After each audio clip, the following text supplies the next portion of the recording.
सत्संग से सोधी आवे, नहीं जीव 84 में जावे। सत्संग से सोधी आवे, नहीं जीव 84 में जावे। अब मेटो द्वेष और राग, हो राग या उम्र बतेरी जाली। अब मेटो द्वेष और राग, हो राग या उम्र बतेरी जाली। आज का जो विषय हम उसी पर आते हैं कि श्री ब्रह्मा रजगुण, श्री विष्णु सतगुण, श्री शंकर तमगुण, महेश्वर तमगुण, ये भगवान नहीं है। ये तो आपको सिद्ध ही कर दिया दास ने, इन्हीं के इतिहास में दिखा दिया श्री शिव पुराण में और विद्वेश्वर संहिता के अध्याय नंबर 7, 9 और 10 के अंदर। अब बाकी बचे 3 पुरुष, जो दास कहता है कि 3 पुरुष मुख्य तौर पर अध्यात्म ज्ञान के अंदर आते हैं। एक सरपुरुष, एक अक्षर पुरुष और तीसरा परम अक्षर पुरुष। इन्हीं को अन्य शब्दों में सरब्रह्म, अक्षर ब्रह्म और परम अक्षर ब्रह्म, और अन्य शब्दों में ईश्वर, परमेश्वर कहा जाता है। ये कहाँ प्रमाण है?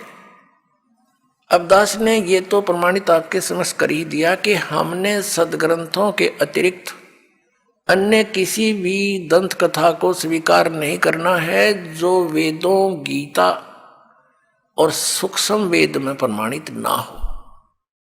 और इसी का समर्थन पवित्र श्रीमद् भगवद गीता अध्याय नंबर 16 के श्लोक 23 और 24 से हमें प्राप्त हुआ।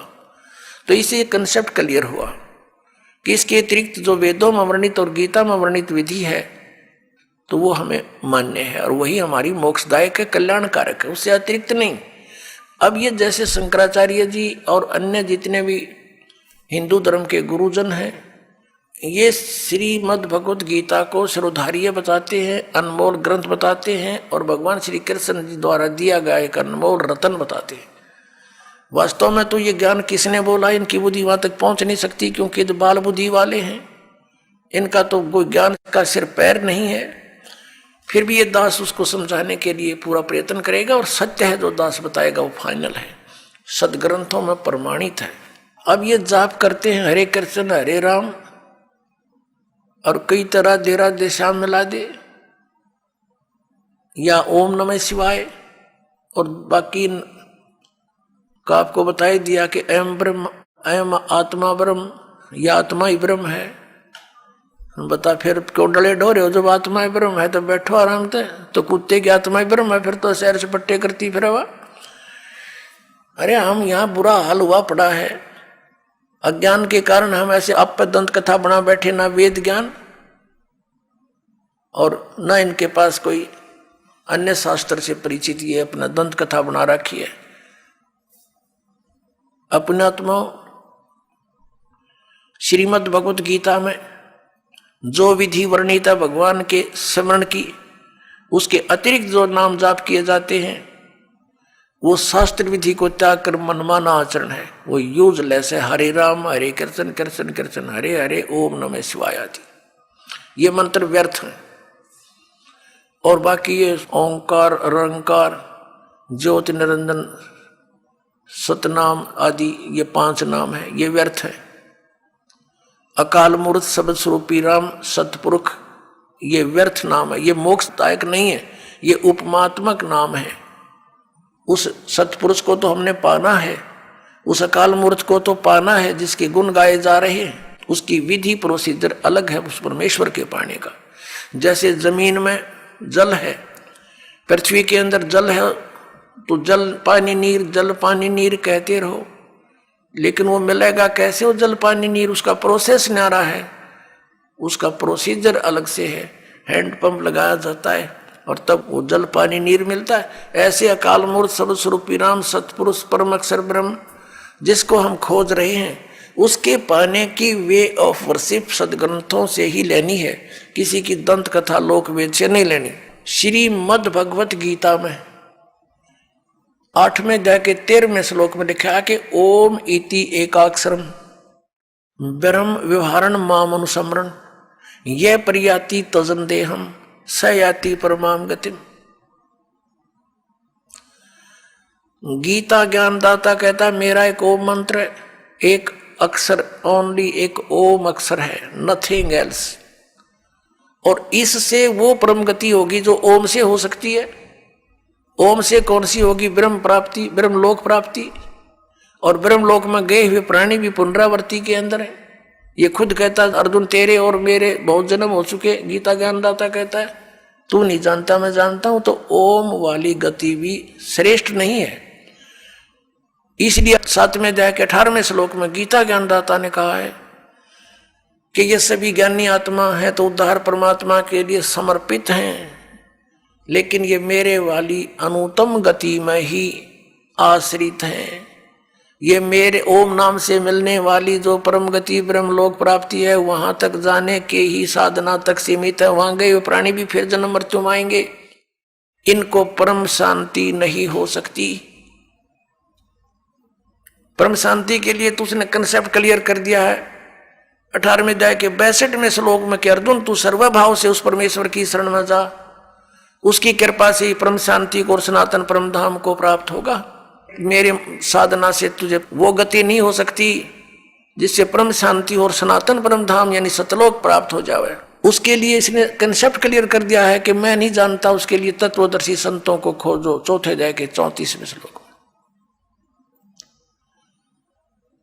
और तत्वदर्शी संत की पहचान भी बता दी है 15वें अध्याय के 1 श्लोक में कि ऊपर को जड़ वाला, ऊर्ध्व मूलम अधः शाखम, अश्वत्थम प्रहो अवम, छंदासी यस्य पर्णानि यह तम वेद से वेदवित। ऊपर को जड़ और नीचे को तीनों गुण रूपी शाखा वाला। श्रीमद् भगवत गीता अध्याय नंबर 15 के श्लोक नंबर 1 का निष्कर्ष दास बता रहा है कि ऊपर को तो जड़ समझो उस संसार रूपी वृक्ष की, और नीचे को शाखा है। 15वें अध्याय के दूसरे श्लोक में स्पष्ट कर दिया कि ये तीनों गुण रूपी शाखा, रजगुण ब्रह्मा, सतगुण विष्णु, तम गुण शिव जी। अब यहाँ केवल हिंट दिया गीता ज्ञानदाता ने, इसका कोई विस्तृत ज्ञान नहीं दिया। उसके लिए ऑप्शन छोड़ दिया कि तत्वदर्शी संत बताएंगे, और फिर पहचान बता दी। तत्वदर्शी संत कौन होगा? वो तत्वदर्शी संत की क्या पहचान है कि जो इस उल्टे लटके हुए संसार रूपी वृक्ष के सभी विभाग बता देगा। सवेदवित, वह वेद के तात्पर्य को जानने वाला है, वो तत्वदर्शी संत है। तो ये ज्ञान परमात्मा ने स्वयं आकर के 600 वर्ष पहले उस परम अक्षर ब्रह्म ने अपने मुखारविंद से बोलकर कबीर वाणी में उस 5वें वेद में सूक्ष्म वेद में बोला था। उस कबीर परमात्मा ने, उस धाणक कबीर ने, जुल्हाए कबीर ने, वो परम अक्षर ब्रह्म है, उन्होंने बोला था अक्षर पुरुष एक पेड़ है, निरंजन यानी सरपुरुष वा की डार, और तीनों देवा शाखा हैं ये पात रूप संसार। ये ज्ञान परमात्मा ने 600 वर्ष पहले दिया था। देखिएगा ये उल्टा लटका हुआ संसार रूपी वृक्ष जानो। परमेश्वर कबीर देव जी ने, कबीर साहब ने, परम अक्षर ब्रह्म ने 600 वर्ष पहले ये ज्ञान दिया था कि अक्षर पुरुष एक पेड़ है और सरपुरुष वा की डार और तीनों देवा शाखा हैं ये पात रूप संसार। जो जमीन से बाहर दिखाई देता है वो हिस्सा पेड़ कहलाता है, वृक्ष कहलाता है, और जड़ें गुप्त होती हैं, प्रोक्ष होती हैं, अनविजिबल होती हैं, लेकिन होती हैं। तो परमात्मा ने स्वयं आकर के ये ज्ञान बताया था कि इस संसार रूपी वृक्ष के सब पार्ट्स बताए थे। अक्षर पुरुष एक पेड़ है, ये तना समझो ये अक्षर पुरुष है, क्योंकि इसके ऊपर फिर सब शाखाएं और टहनी और पत्ते और फल लगते हैं। तो अक्षर पुरुष समझो तना है उसका। कबीर गॉड गिवन ज्ञान है ये सूक्ष्म वेद। कबीर अक्षर पुरुष एक पेड़ है, निरंजन इसको सर पुरुष भी कहते हैं, वह की डार और तीनों देवा रजगुण ब्रह्मा सतगुण विष्णु तमगुण शिव जी ये शाखा हैं, और पात रूप संसार ये तना है अक्षर पुरुष। इसके फिर एक मोटी डार निकली, इसको जानो सरपुरुष, ये ब्रह्म सरब्रह्म भी कहते हैं इसको, सरपुरुष या सरब्रह्म।